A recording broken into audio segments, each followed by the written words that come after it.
really think the focus of this week is on wilderness stewardship. It's about sharing that information about the places we love with the people who can make a difference with the specific intention to make improvements in how they're managed. I think this next session is going to do that, to show us how a group in the White Mountains can really help improve local conditions and show how stewardship can be a successful advocacy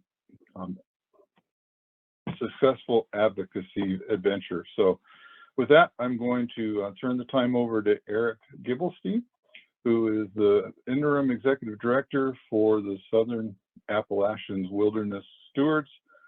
Eric, take it away. Thanks, Randy. Hey, everyone. I am pleased to introduce Melanie Luce. Melanie is the Executive Director for the White Mountain Trail Collective. She joined them in January of 2017, working as a volunteer, providing marketing, communications, and administrative leadership to the organization. In 2019, she became the organization's first paid executive director. And under her leadership, the organization has thrived. She's over tripled the budget, and just in this in a year, and she's expanding the size of the organization to include a development director, a marketing director, project manager, and an assistant project manager. She serves on the board of Granite Outdoor Alliance and works with both the Forest Service and the state of New Hampshire to promote sustainable recreation. She's currently working to become a certified fundraising executive, a distinction held by less than 6,000 nonprofit executives. Melanie lives with her husband, Kevin, in New Hampton, New Hampshire. That's hard to say. And with 2 large furry dogs. She's a lover of nature and animals and enjoys hiking, biking, cross-country skiing, and being outside. And Saw had the pleasure of working with Melanie and the White Mountain Trail Collective this last summer, when they graciously invited us up to share about wilderness stewardship and about wilderness trails maintenance with her group of partners and volunteers. And I know we had a lovely time and learned a lot from y'all, and looking to learn more from you today, Melanie. So I'll give you the floor. Unmute myself. Okay, I just need to figure out sharing my screen. Okay. You'd think we'd all be used to this by now. All right, everyone can see my screen. Can we see it? Okay, awesome. Thank you. Thank you for that intro, Eric. I spoke to the Alaska Trails land conservation webinar or whatever they did on Tuesday, and he read my same bio. I really need to judge that up. It's kind of a boring bio. Maybe I'm just boring. I don't know. I have to figure that out. Also do some updates on that. I am now a certified fundraising executive, which I'm sure all of you are wondering what the heck is that. It's super awesome, sexy title that I get to hold. That basically it really, if you're a fundraiser, if you're looking at ways to fundraise, I would take the class. It's exploded what we've been able to do here in the White Mountains.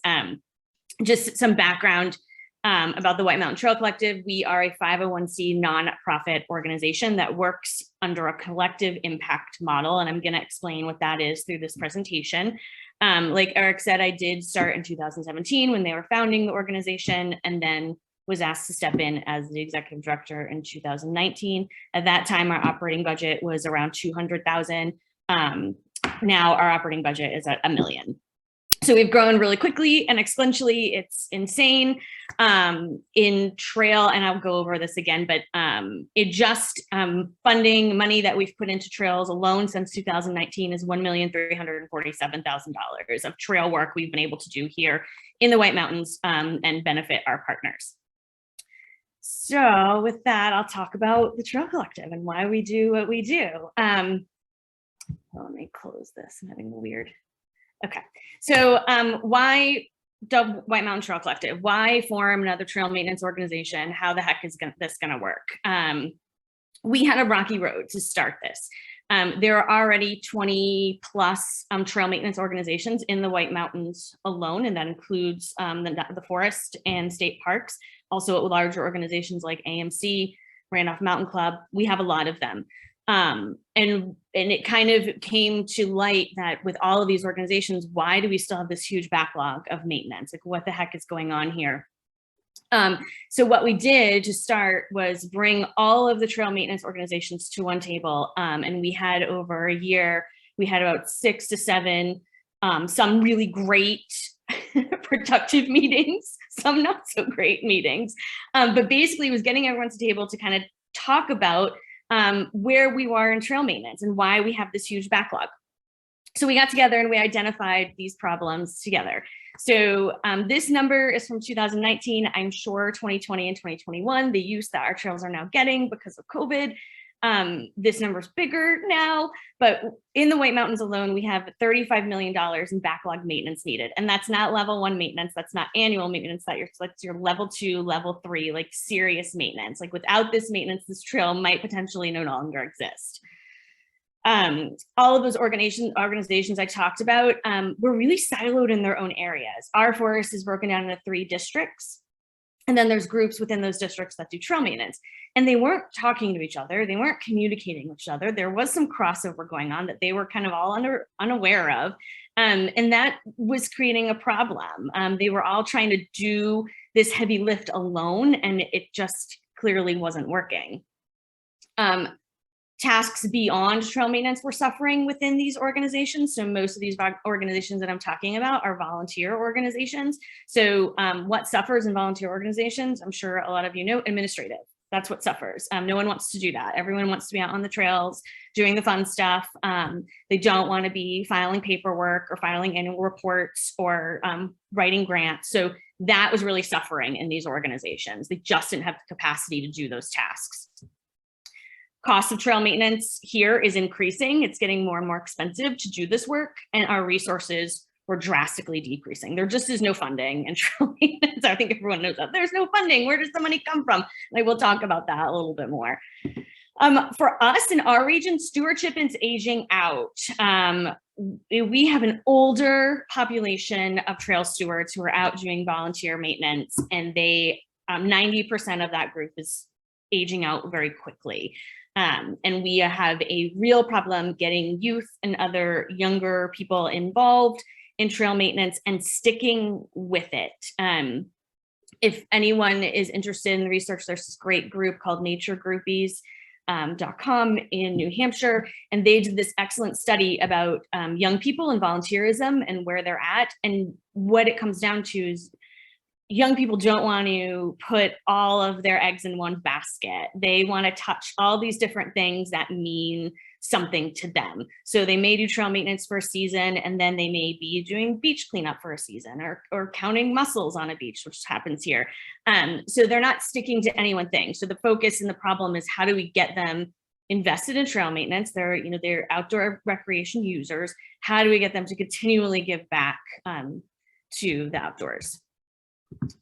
Training for a lot of these groups is difficult to access. We have a huge inconsistency with training here, especially with even level 1 annual maintenance. Everyone kind of has their own way and does it differently, hence the siloed volunteers and organizations. If they're not talking to each other, they're not sharing training and knowledge and skills. They're staying in their own silo and they're not growing.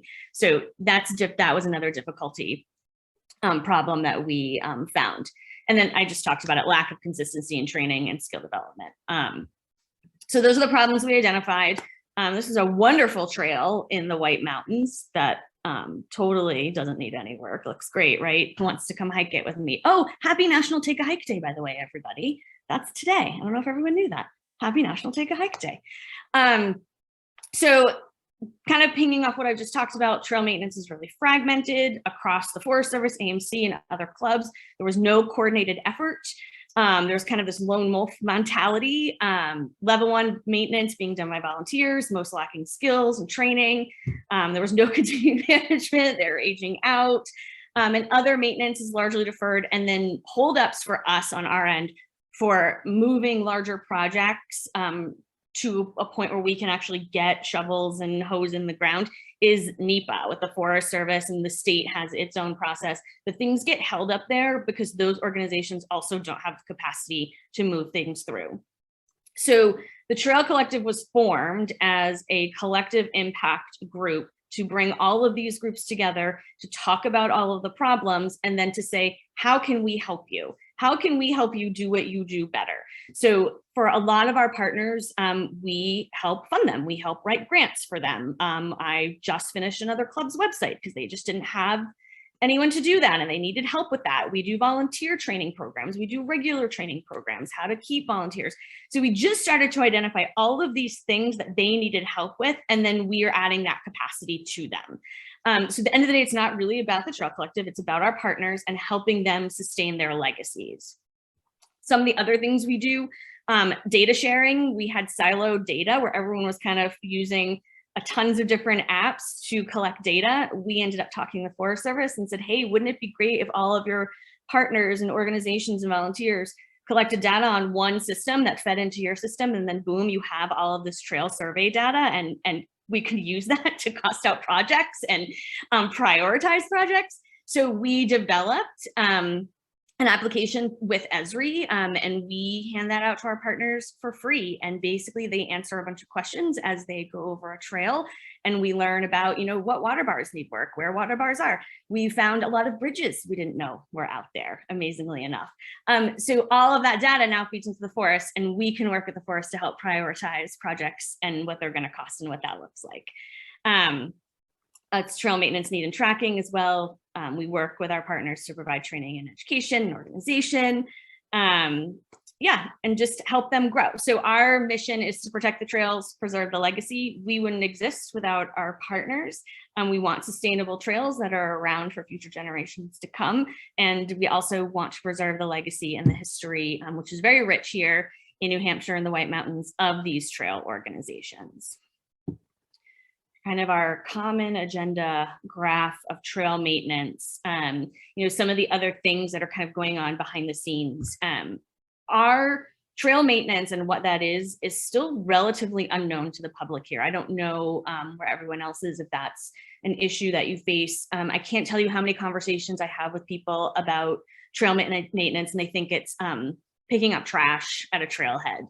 You know, they really don't understand the concept of maintenance or how this work gets done. So we're working with our partners and working just with the public on educating them on that and hopefully getting them to give back through that.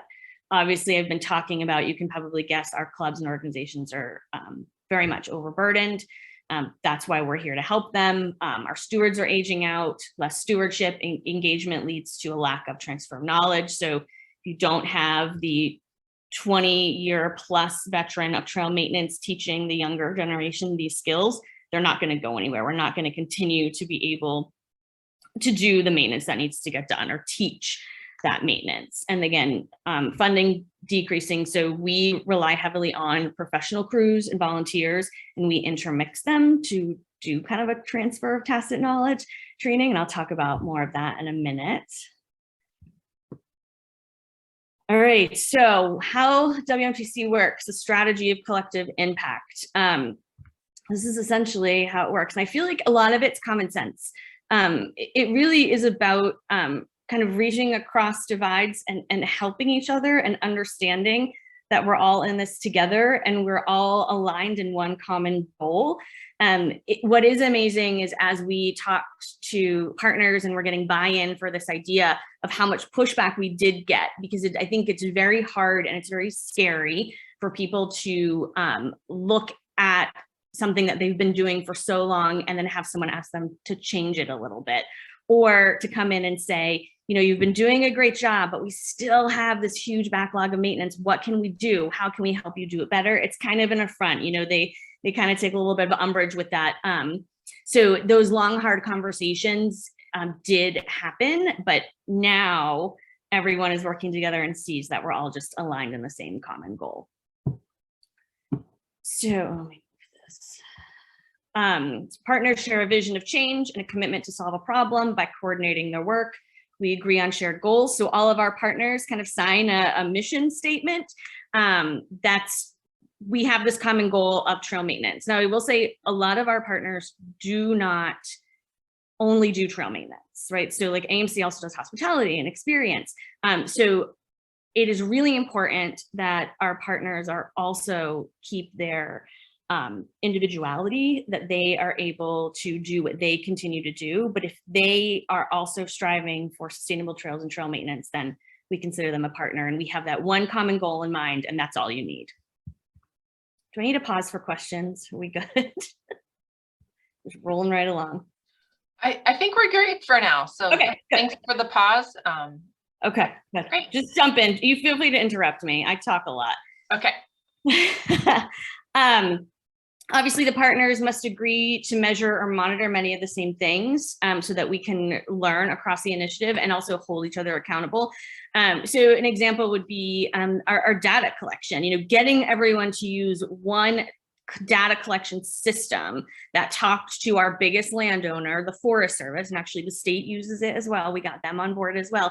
But one system where all this data and input can go just helps so much more, just helps us be more efficient in how dollars are spent and how we project manage and plan. It really has been a game changer for us. So getting everyone on that same page was huge. Long one. So I'm going to paraphrase this a little bit. So to be most effective, the activities of all the partners are coordinated by a backbone, which is what we are. The Trail Collective is a backbone organization. So think of it just like that, a backbone, a spine. We're kind of holding up all of our partners and making sure that they have what they need to be successful. So our biggest role we play is an administrative role. We also do project management. We help partners project manage, do all of those things, but really the biggest gap and the biggest burden is administrative, because nobody likes to do that. And that's primarily where our heavy lift is for everyone. Activities of the initiative are described as mutually reinforcing. So, right, we all have that common goal. We're all working towards one thing. For us, is sustainable care of our trails. For White Mountains houses Crawford Path. It's the oldest continuously maintained trail in our country. It's 200 years old. We actually rebuilt it or rehabbed it a little bit in 2018 and 2019. So, for us, we have a rich history in trails. There's a rich legacy in these clubs doing what they're doing. We all have this common goal. We're all working towards that same thing. However, we all just need help doing it. It's this kind of time of the lone wolf is over. We have to pull our resources together. Sorry about that. And then finally, success really depends on keeping resources going, which is our main job. The Trail Collective is to ensure that everyone has the resources that they do to stay motivated, to keep working forward, and to get some serious trail work done. So this is a question everyone always asks. It seems, pretty straightforward that this is about collaboration. It's not exactly collaboration.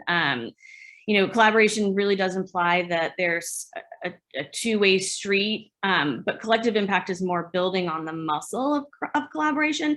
So we're trying to create a community that's intentional about its approach to solving problems or multiple problems together. So it's not really like, okay, we're collaborating, this is your part of it and this is our part of it. It's more like, this is the project, this is what we're all going to do together to work towards that common goal. So it's a little bit different.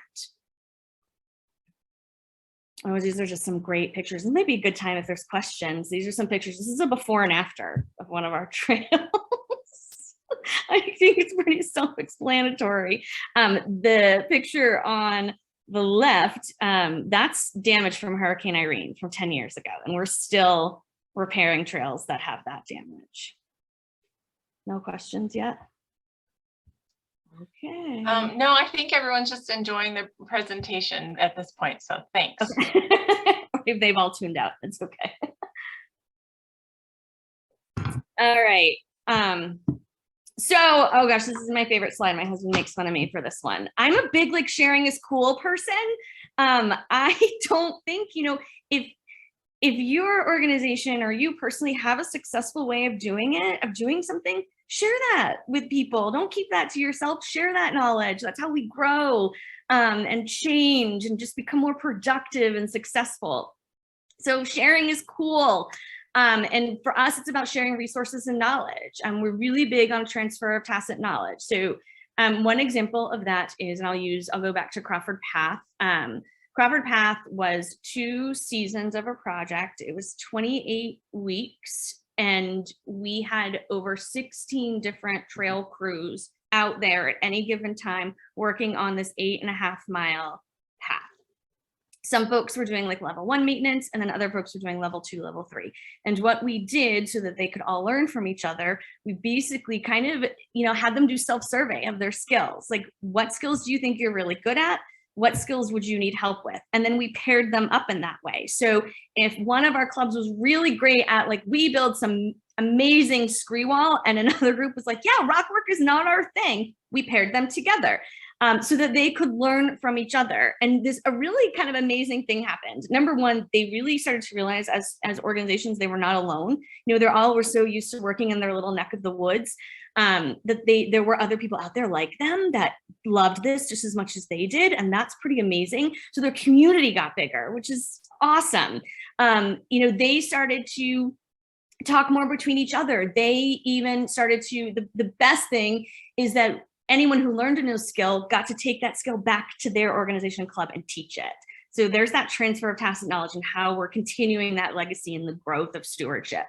It realigned trail stewardship, right? It's no longer politically correct. I'm struggling for a way to say this, but for us, it's no longer an old white gentleman's game.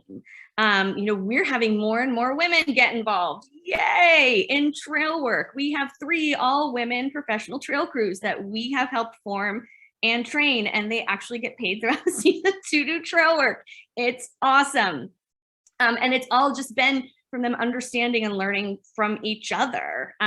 We're sharing strengths, improving weaknesses, building each other up. It's huge. And again, it's just no one organization can do it alone. Everyone needs help. We don't always like to ask for help, but everyone needs help doing it. And I think what's really important and what really helps is, everyone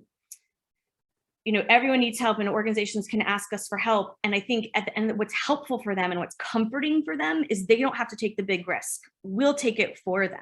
So if it doesn't work, okay, that's on us, and we'll figure out how to make it work. But they don't have to be so bogged down in that. We'll help them with that. Melanie, we do have a couple questions if you have a chance to pause. One, the first one is just about like the landscape that you're working in and how much of it might be like designated wilderness versus other types of management designations. And and I have kind of my own follow-up to that is like, does that affect the work that you're doing? The different designations? Yeah, so we have. I'm sorry, specifically, how many miles of trails are in designated wilderness? Oh gosh, our designated wilderness, just the wilderness area. Well, we have about 2,000 miles of trails that we're working to maintain. And I would say probably 800 or so are in wilderness. And maybe Eric, if you want to pipe in and speak to our topography versus where you are. We are very rocky, rugged topography here. So we struggle with losing soil. We struggle, obviously that's water and drainage issues. We do have different standards for how we work in and off wilderness. The project that we had SAWS come up for was a wilderness-based project. We actually restored 8.5 miles of trail in the wilderness. We had them come up and do a training because that actually had never been done before up here. No one ever had done a wilderness specific training. People were just kind of working in the wilderness and kind of flying by the seat of their pants, which happens a lot up here. And that's that, that we're working towards that consistency in training. So if everyone's doing this the same way, we should have really consistent, sustainable trails. Topography is really rugged. And our wilderness standards, I think, are similar for every forest wilderness standard, no machinery, no wheels. It's done, the work is done a little bit differently. The trails are narrower in our wilderness. We don't, what am I gonna say? We don't brush them out as much as we would on a non-wilderness trail. And I mean, Eric, feel free to jump in on our topography makes it probably a little bit more difficult than some other places, for sure. I guess what I'll just say is that it's like the soil is just different in New Hampshire, in the southern part of the Appalachians, and so you know we have pretty decent soil down here, and I don't think it really is there. No, it does not exist. And if it did exist, like it just runs, the water just takes it away. Like it just doesn't. It's really bizarre up here for sure. Yeah, which makes it a challenge to make it look like natural, right? Like that's one of the difficulties of like giving people that sort of traditional and wilderness experience where you don't see the impacts of people. Right. So I think the good news for us is our non-wilderness trails are our mostly highly used trails. Wilderness trails are a little bit more secretive, I guess. And I think a lot of that is because of where they lead or where they take people. They also tend to be more rugged trails. You know, we have people get themselves into trouble really easily here because our weather, it's crazy, like New Hampshire, but Mount Washington, like our weather can change so quickly. Like you can be up there in June and all of a sudden it's snowing and blowing a blizzard and you just are like, what the heck just happened? So I think, you know, wilderness isn't as, there isn't as much deferred maintenance. There's still a hefty amount, but that versus our non-wilderness trails, they don't get as much use. Although the number, I wouldn't be surprised if the numbers were totally different after COVID, because we just exploded with users. I mean, I wish I had pictures. There were cars parked miles and miles and miles and miles and miles down roads of trailheads. Like it just was insane. Any other questions? I got one for you, Melanie. Okay. And just like, I would love to hear your thoughts about pulling people out of their sandboxes, because, you know, I think a lot of times, especially in the past, I think it's getting better now, but there's organizations that are, you know, this is our turf, this is what we do. Mm-hmm. And I think that what you're doing is showing this incredible, it's just a framework change, right? And so would love to hear like just a story or like a quip about how you've been able to pull people out of their sandboxes and play nice together. Yeah, no, that's so that's a great segue into our kind of this next slide. You know, our secrets revealed. I'm not going to lie. When we founded WMTC and we were pulling partners together and starting to have these conversations, it was not easy. It was rough. I mean, there is a lot of emotion involved in trail work. I think most of us find it very spiritual. We have a lot of ownership in what we do as trail maintainers. Our egos are there as well, which is great. You know, it's all good stuff. I think, you know, there's a wise person once said, you know, we need ego. Ego is motivation. So we need that. It just sometimes makes things difficult. You know, really what changed, and I would say in 2019 is when the big change kind of happened. I just started going to all of our partner organizations. I was going to all of their board meetings, and I just was listening.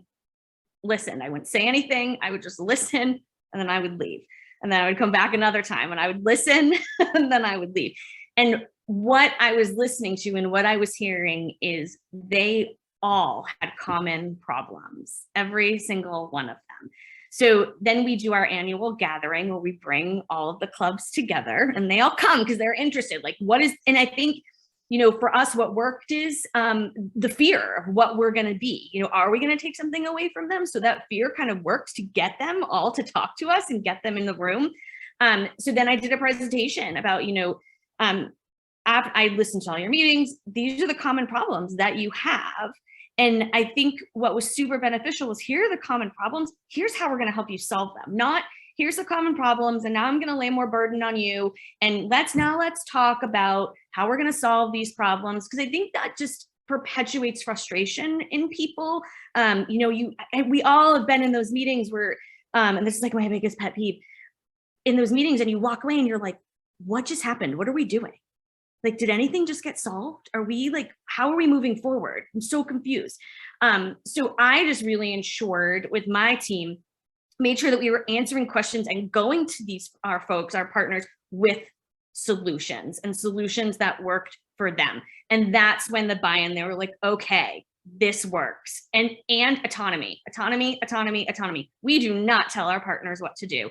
They are their own organizations. We just simply help them get to where they want to be. So I think that's, hopefully that answers your question of getting people to buy in. It's difficult though. It's really difficult. Yeah, absolutely. I hope it didn't steal all the content from the no, you didn't. You're fine. No, keep just chatting away. You're good. Anything else? What? Oh, I was just saying, lock in if there's any other questions. Oh yeah, is there any? We do have more questions. I think they're kind of related to where you're going in the presentation about, you know, like, what is the collective? Like how, like, what are the inner workings of the organization? How does it work amongst the other organizations? Like, it's sort of, there's these other groups that are autonomous. We do have a specific question that maybe you could weave into where you're going about the origin of the Forest Trails Collective and how the Forest Service staff helped push the idea of the collective. Oh, yeah. Oh, someone weave that stuff in if you can. Someone who said that question? I bet I know them.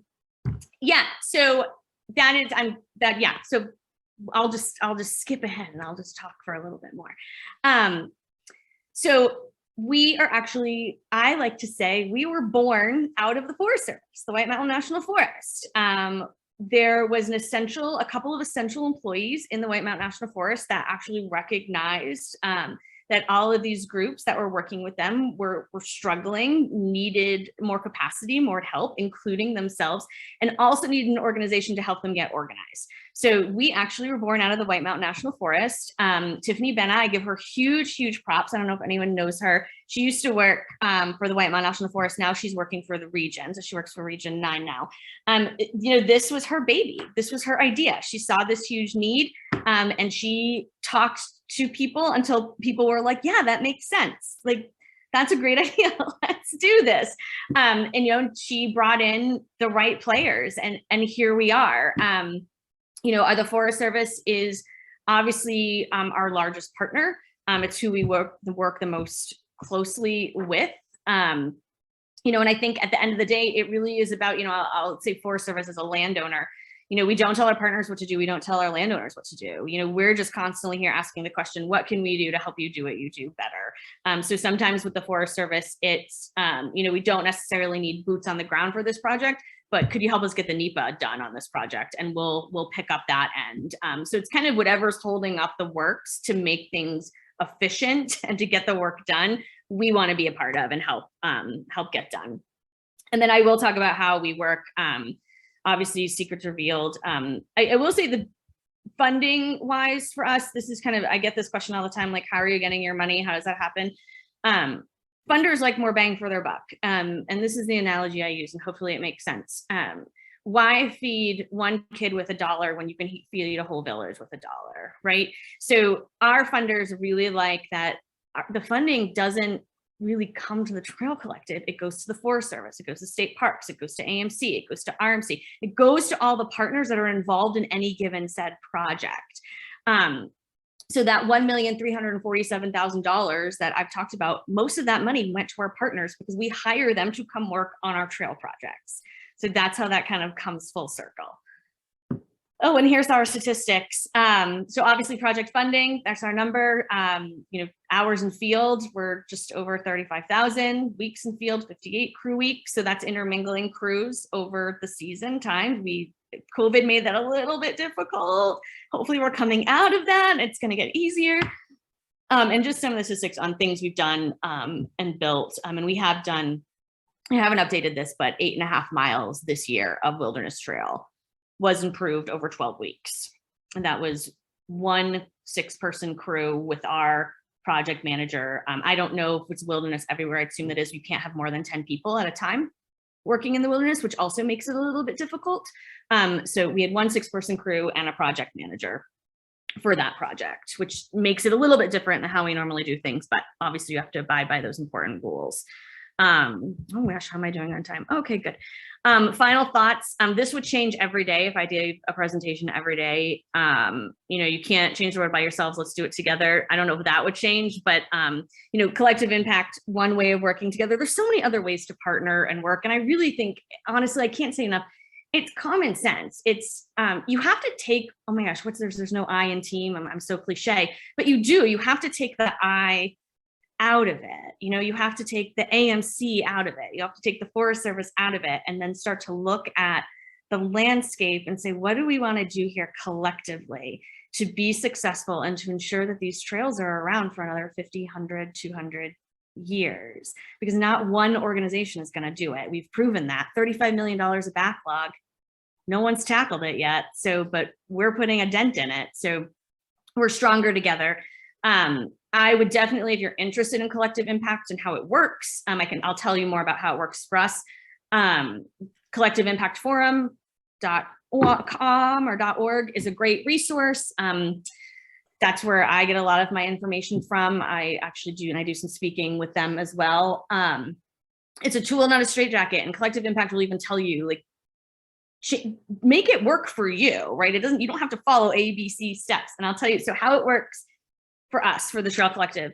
When we first started, when we first were founded, we had committees. So it was me, executive director, and then I had committees. I obviously have a board, but we had a projects committee, we had a data committee, I had a development committee. Those were all volunteers. So I had 40 volunteers working with me to move the collective forward. All of those volunteers were from a partner organization. So all of their voices were represented. In 2019, as we moved through 2019, those committees helped form the policies and the procedures of how the collective would continue to move forward working with partners. So the partners had a voice in what we do and how we do what we do. And then the committees dissolved and all the volunteers gave me a big wave, said, bye, thanks for the year of never letting us have time off. I worked them hard. It was a lot of work. So now I have staff that have kind of taken over those places. So I have a development director, and she works under the policies and guidance of that development committee. Same with my project manager. Same with even marketing and branding. We had a marketing and branding committee. And now twice a year, all of those partners that were on those committees all get together and we do a check-in. First of all, we check in with them to see what they're struggling with, what their needs are, how we can do better in helping them, what gaps have we been successful at helping them fill, and what gaps still exist. And then we also make sure that we're still working the way is most helpful to them, that as we discussed in those committees. So that's, my staff is there engaging, talking to them, and they talk to them at other times of the year, obviously, as well. But collective impact for us means that our partners really steer the ship of where we're going so that we can be the most helpful. They need to tell us how to help them. Melanie, how many organizations are involved in the collective? We have 32 now. Great. And is it all in New Hampshire or yeah, we have some trail maintenance partners in Vermont that are professional crews that we bring over to work on our projects. And what's been great about those organizations is that they've been able to form like solely like White Mountain professional trail crews that just come over. I would say that's one of the gaps that we struggle with. I don't know if everyone else is struggling with it, but with hiring in general in our country, last year we had a really hard time hiring folks, really, really, really hard time. And we had to make that up somehow, but so we started to say like, hey, Northwood Stewardship Center, which I think is who you worked with, Eric, from Vermont on the Wilderness Project. I think it was them. I think so, yeah. You know, they were like, we have all these people that want to come work. We have no work for them. We're like, we'll give it to you. So it became that outreach as well. This year, we solely funded the AMC's professional crew season, giving them 16 weeks worth of work on our projects, when they were struggling a little bit. It just keeps, no matter what we do, it just keeps feeding back to our partners. And that's the point.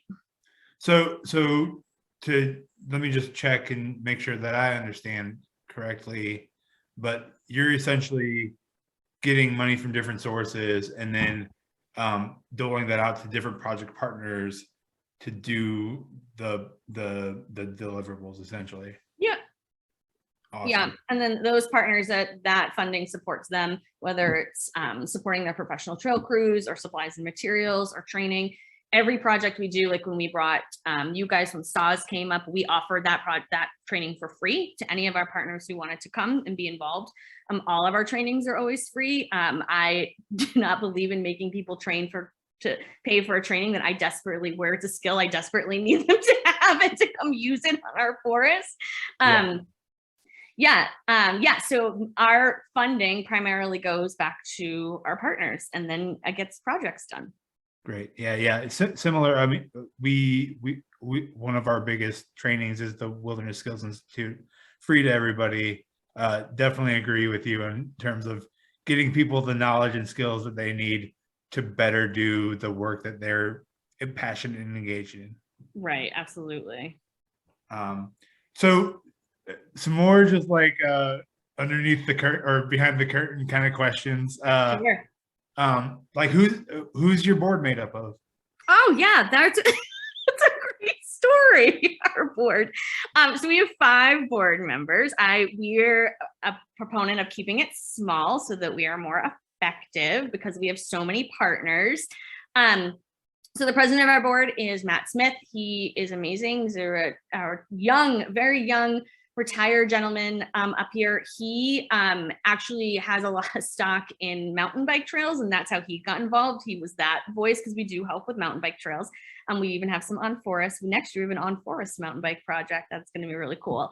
And he's been my mentor in a lot of ways, just really infrastructure minded, which has just been great in talking with partners. We talk about trails like they're infrastructure, which is going to be the big buzzword after the bill was just passed, but yay.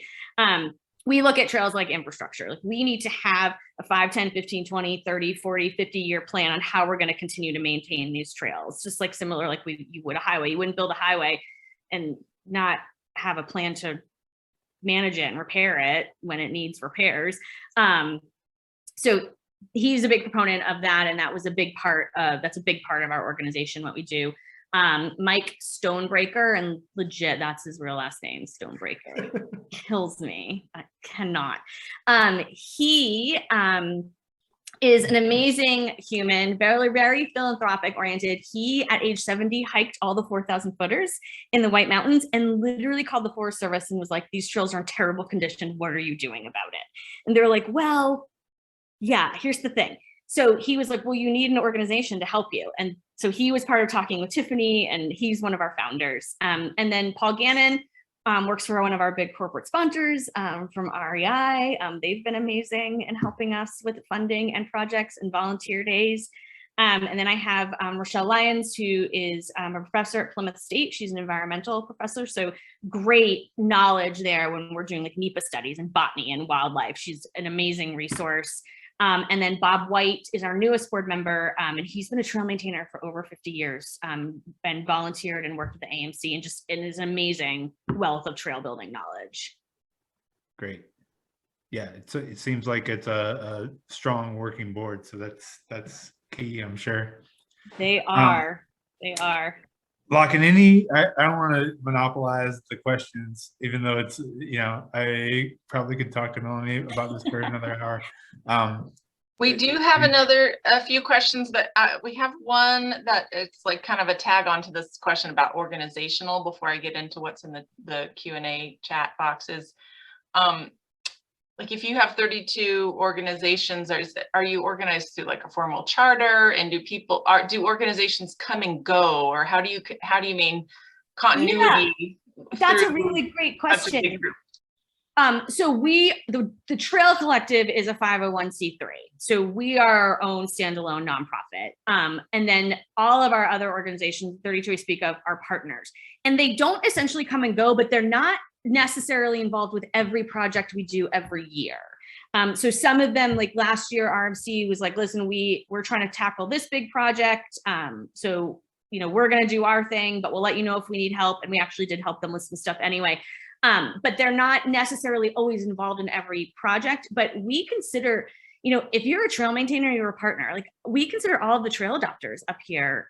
So 32 organizations, and then I think there's 70-ish trail adopters here in the White Mountains. We work with them too. We can certify and provide them every 3 years. They have to go through a forest certified level 1 training. We will do that with them. We will help them run volunteer days. We will pull together other adopters to help them get work done on their trail. So there isn't really like a come and go. I'm always in touch with everyone. It's just essentially, what are we helping them with at any one given time? And there's no like, they don't have to become a member. Like we don't take anything from our partners. They're just partners and we're here to help them. And I know that sounds like way too good to be true. I say that all the time and like people are gonna think I'm crazy, but that's literally what we're doing and what's happening.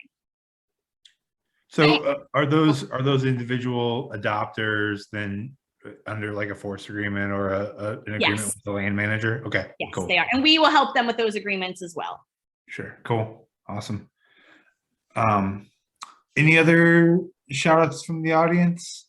We have a question about, what is your background and, what are the skill in terms of like, what are the, like the skills and assets that you brought to the position, or like, and also like based on your background, if there was anything that was a barrier that people should know about when they're trying to put together their collective.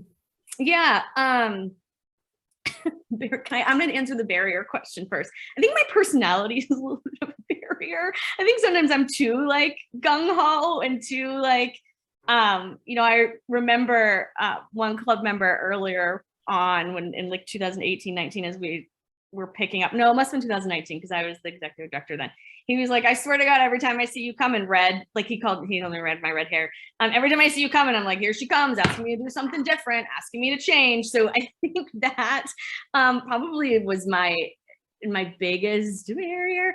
My background, I have an undergraduate degree in environmental science, and then I have a graduate degree. I have a master's in nonprofit administration.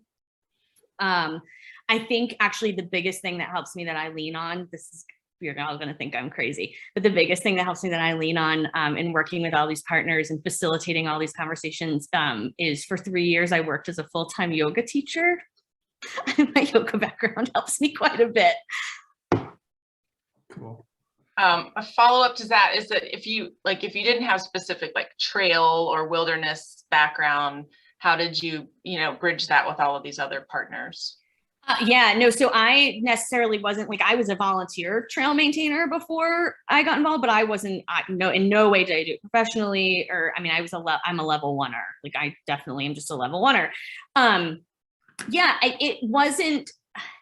I approach that in this way, and I still approach that this way to this day. My job isn't trail maintenance. I'm not the one going out and building scree walls and making sure we're doing things according to wilderness standards. I have a project manager and 2 field coordinators that's their job, and they are very skilled and very talented and very smart, and I just love them dearly.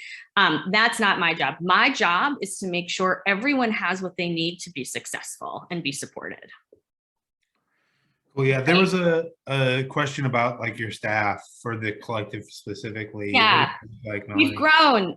So I have a project manager that oversees all of the projects that we take on each year. And you can go to our website, wmtrailcollective.org, to see our projects. Our 22 projects just got put up on our website. So he oversees all of that and works with the landowners. And then he also pulls in the partners that are going to be involved. So crews that we're going to hire, he fits people to the right project. He comes up with the trainings that are necessary for the projects. And then I have 2 field supervisors that are out every day on the projects, making sure everything is going as smoothly as possible. We also have a trail stewardship director. She coordinates all of our volunteers. She trains the adopters. Helps us with that stewardship end of piece. That's her, that's Olivia, that's her gig. And then I have a director of development, and I have a director of marketing and branding. And I also have an IT guy, which I have to tell you is like my favorite thing. I can't even tell you how many times I'm like, I can't get on the Zoom. Please help me. Sure. With this being a kind of a nationwide effort here, would love to hear in the chat for folks in the audience if they know of any other collective impact model groups that are doing this work across the country. I mean, yes, where are those people? Because I don't know of anyone, and I want to know where those people are. We can't be the only ones. Yeah, and Melanie, what was the collective impact model website that you had mentioned? Collective Impact Forum. Collective Impact Forum. I'll drop that in the chat. I'll do some. How about some pictures instead of? I found out this is Crawford Path. This was we did $80,000 of botany work on the top of Crawford Path with the Forest Service botanists, and then we hired other professional botanists. And what they're doing, they're actually moving fragile alpine cinquefoil from these kind of, we call them social trails, where people will just kind of walk and make an own trail. They're moving that vegetation and replanting in other areas. It's the first time they've ever tried this, and it was successful, and that vegetation is now flourishing. So it was a really cool project, part of a project for us. There you go, moving big rocks on Crawford Path. This seems to be everyone loves to do this, fly rocks and do crazy things like this. See, this is why this isn't my job. No one would trust me with that. So we have a question related to this work in the field about how you blend volunteer and professional crews, and what that would look like in the field. Yeah. So number one, they all know what they're getting into. It's not a surprise. We don't always say like, hey, professional crew, hey, surprise, there's a bunch of volunteers that are going to be working with you today. So they all know what they're getting into. Our projects, when we plan a project, it is laid out. So the professional crews, anyone we contract or hire in, know exactly what's going to happen week by week. We do like these week tracking plans. So they get those, and then the volunteers, they know when volunteers are going to be there and what those volunteers are going to be working on. We also make sure we have a staff person that's basically working with those volunteers while that crew is there as well. But the idea is we have a lot of volunteers. Level 1 maintenance only sustains a volunteer for so long. They want to do more, they want to grow, they want to do this, they want to do the cool alpine rigging. This was actually a training that we did on the top of Crawford Path. They want to do that stuff. So we partner them with well-trained certified crews so that they can learn that skill. And then we help them find club or an organization to volunteer with that they can continue to do that work, if that's what they want to do. We don't want people, the idea is we don't want people going out by themselves wielding chainsaws in the forest, right? We want to make sure, like, I know it's like so silly to say, but it happens around here. We want to make sure everyone is trained in a consistent way. Everyone knows the skills, has the skills, and then they're partnered or paired with someone who is okayed to do that work on the forest. The Forest Service knows it's happening, is aware of the project plan. So that's the goal.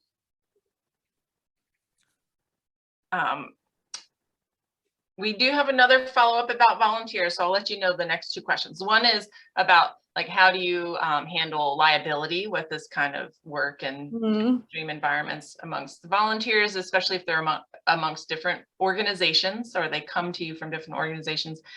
And then another one, this is not related to volunteers specifically, but just as a female leader in nonprofit world, do you have any suggestions about like resources, whether websites, books, whatever, that people can look to find inspiration or advice about nonprofit leadership, especially for women?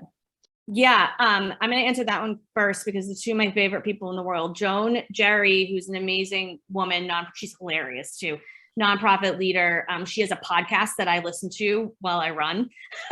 Love her. It's such a great resource, so empowering, so smart. And just, I think she's just so knowledgeable in such a compassionate way that I strongly relate to that in this work that I'm doing.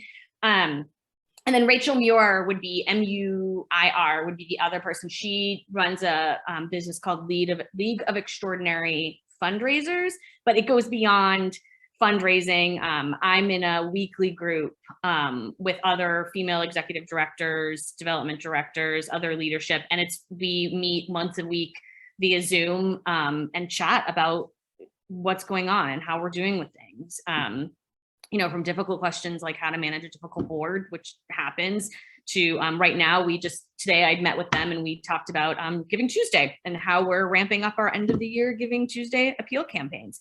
Great knowledge and just great support too, just great support. So that question, those are the two women I would definitely suggest. And then, cover it, volunteers, insurance. Yeah, so insurance is expensive. That's a thing.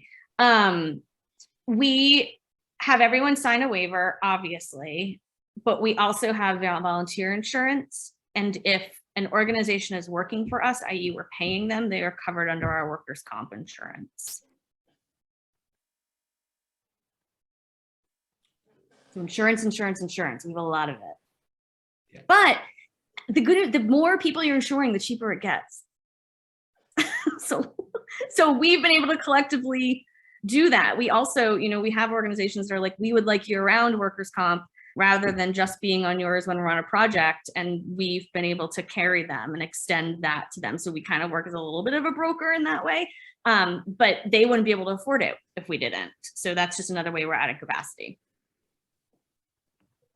Hey, just a quick jargon check-in, Melanie. When you say level 1, level 2, oh yeah, three, I forget that everyone knows. Yeah, I think different parts of the country have different. Forget about that. Okay, level 1 for us is annual maintenance. The maintenance you have to do every year just to keep a trail nice and passable. So it's your brushing, you're cleaning water bars, that type of thing, and that's mostly what our volunteers and trail adopters do. Level 2 and level 3. So the picture that you're looking at, it's up on the screen right now, would be like level 3. So now we're getting into using more in heavier equipment. We're actually now building or tearing apart and rebuilding structures. So we're splitting rock to build rock steps. We're building scree walls. We're hardening tread. We might be putting down new tread. We might be relocating a part of a trail that's washed away. That happens here. Yeah, so it's the heavier, more costly, like really should have professional people doing that. Like this is what they do for a living, maintenance. This is the level 2, level 3. Great.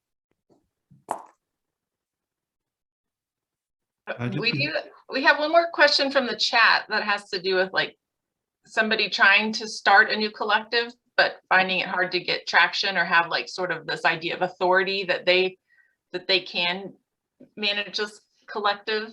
Can you speak to that? Yeah, so it starts with your biggest partner. So ours is the Forest Service. So obviously we were born kind of out of the Fire Service. You have to get your biggest partner on board, so biggest, and then kind of work your way down. It's a marathon, not a sprint. Honestly, it took us from 2015 to 2017, 18 worth of meetings with partners to get this all pulled together.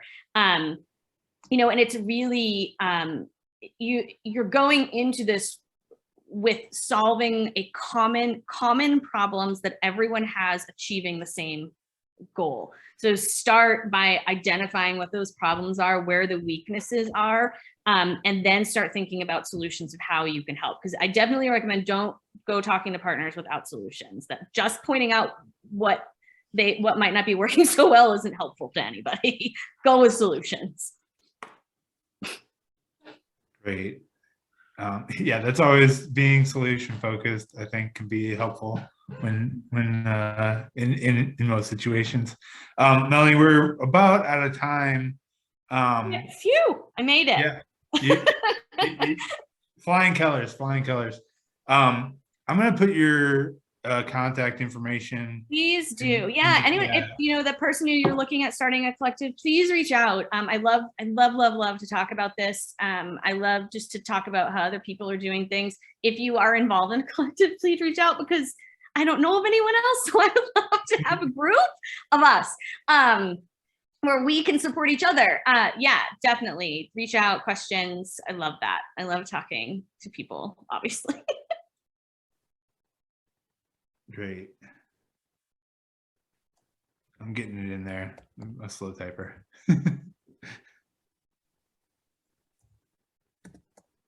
Got one more picture. There we go. It's more of a unique look of our season.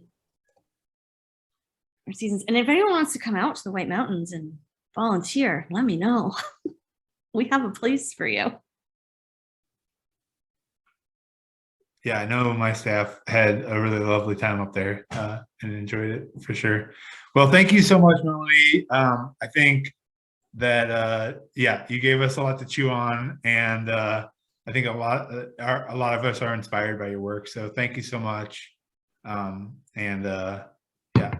You're very welcome. It was an honor. Thank you for having me. Thanks for listening, everyone. Have a great rest of your day. Bye.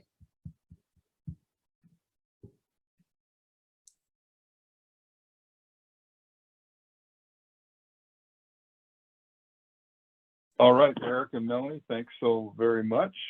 We're going to keep the session open if you want to continue to talk in the chat, but we'll go ahead and pretty much wind things down until we start up again at 2:45 with Dan Williams and Anna Zawazi talking about the Developing Sustainable Wilderness Stewardship volunteer programs. They're both from Volunteer Outdoor Colorado and have a wonderful program.